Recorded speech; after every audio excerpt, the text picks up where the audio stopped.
आज का हमारा लेक्चर विशेषण के ऊपर है। आखिर विशेषण है क्या, इसको हिंदी में हम समझने की कोशिश करेंगे।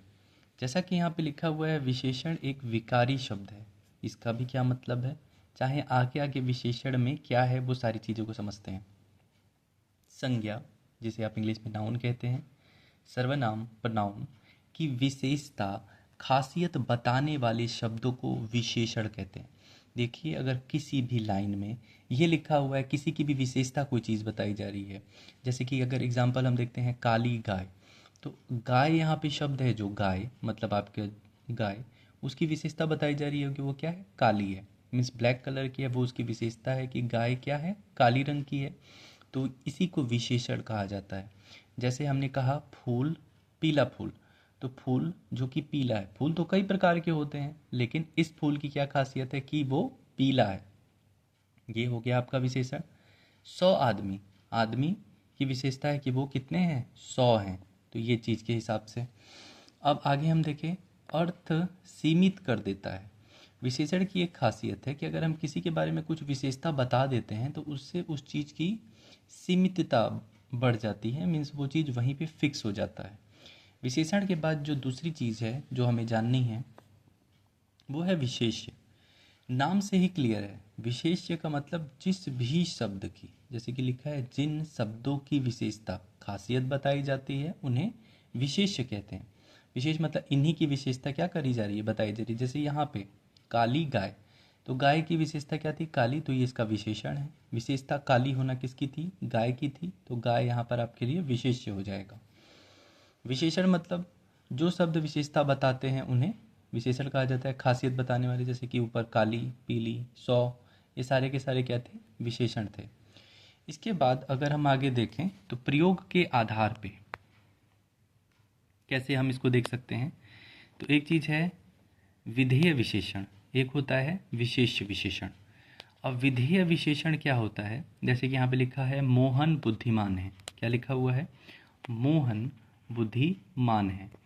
तो बुद्धिमान होना किसी की भी विशेषता हो सकती है, और किसकी विशेषता है, मोहन की। तो अच्छा, आपको अभी ये समझ में नहीं आ रहा होगा कि इसे विधेय विशेषण क्यों कहते हैं।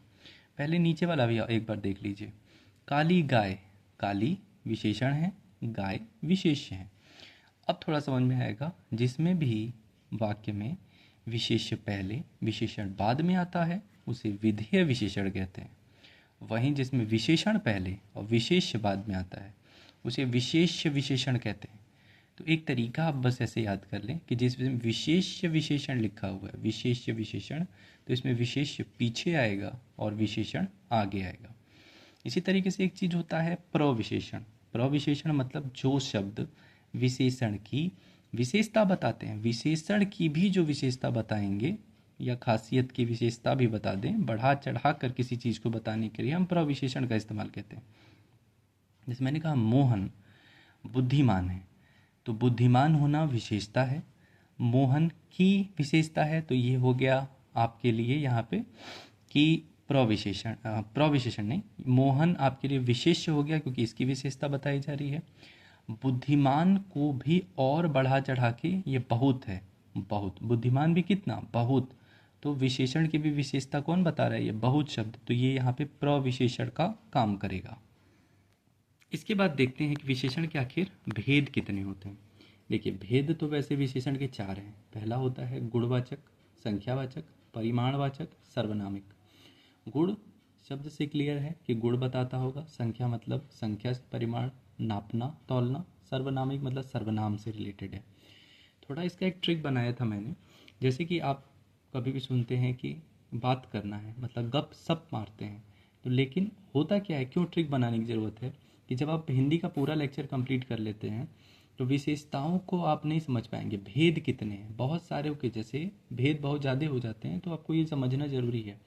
तो इसका गप सप से गप सस, ग से गुण, प से परिमाण, 100 से संख्या और 100 से सर्वनामिक। अदरवाइज़ अगर आपको याद हो जाता है तो वो अच्छा है, लेकिन आपको करना क्या है, क्वेश्चन करने पे ज़्यादा ध्यान देना है। जिसमें सबसे पहला जो आपका विशेषण है वो है गुणवाचक विशेषण।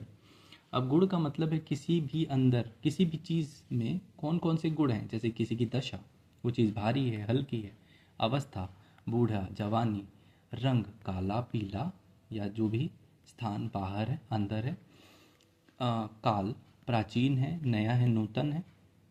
तो अगर किसी भी चीज़ के गुण, गुण मतलब उसके अंदर की ये सारी चीज़ों के बारे में आप पता कर पा रहे हो, गुण समझ पा रहे हो।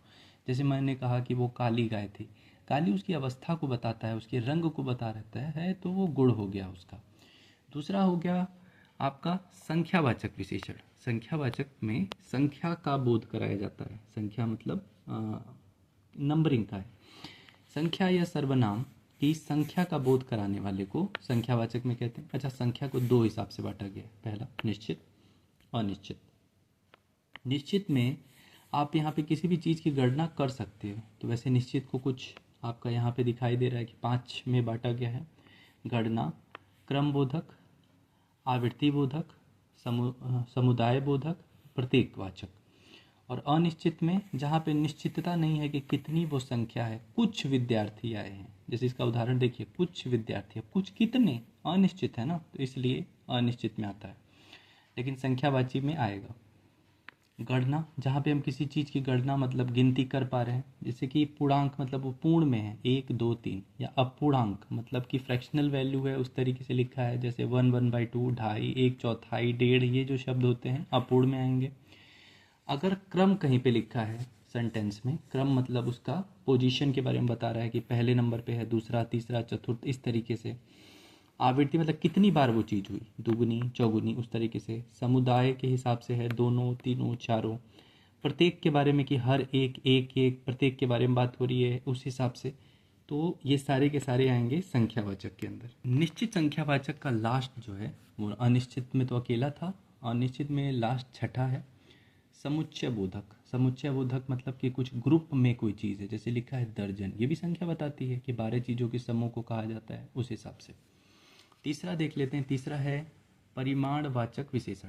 परिमाणवाचक विशेषण, परिमाण कभी भी किसी भी चीज़ की नाप तौल को बताता है, वस्तुओं की। अब इसमें भी दो तरीके की चीज़ हो सकती है, या तो निश्चित वो चीज़ हो या तो फिर अनिश्चित हो। अब निश्चित में जैसे कि हमने कहा कि कोई चीज़ फिक्स है, 2.5 तोला सोना, 2.5 तोला सोना, ये चीज़ क्या हो गई, फिक्स है, नापना तोलना है यहाँ पे, तो परिमाण। अनिश्चित मतलब थोड़ा दूध दे दो, तो वैसी चीज़ें को अनिश्चित में लिया जाता है। चौथा जो आपका आ जाता है वो आ जाता है सर्वनामिक विशेषण। अब सर्वनामिक में क्या है, जैसे संज्ञा से पहले अगर सर्वनाम का प्रयोग हो, वाक्य में संज्ञा से पहले अगर सर्वनाम का प्रयोग हो तो वो सर्वनामिक में है। जैसे इसके भी दो उदाहरण हैं। पहला मौलिक सर्वनामिक और दूसरा यौगिक।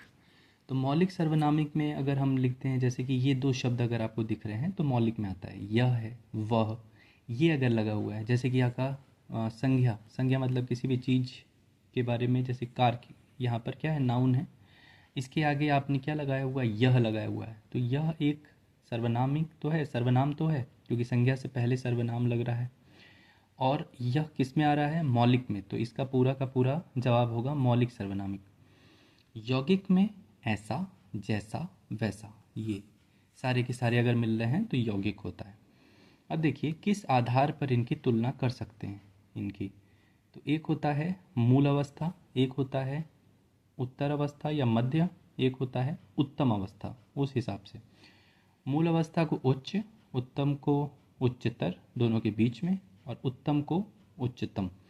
तो यही पूरा का पूरा क्या था, आपका पूरा का पूरा विशेषण की बातें थी, जिसमें आपको इसके भेद, इसकी डेफिनेशन, विशेष्य विशेषण, विधेय विशेषण, प्रविशेषण, विशेष्य विशेषण, ये सारी चीज़ें, चाहे ये सारे के सारे गप सस, गुणवाचक, संख्या, परिमाण और सर्वनामिक, और इसके ऊपर जो क्वेश्चंस होंगे वो इसके अगले वीडियो में हम इसको सारे का सारा शामिल करेंगे, और उसमें सारे क्वेश्चनों के लिए हम प्रयोग करेंगे आदित्य पब्लिकेशन की इस किताब का। तो धन्यवाद पूरा वीडियो देखने के लिए। Subscribe this channel.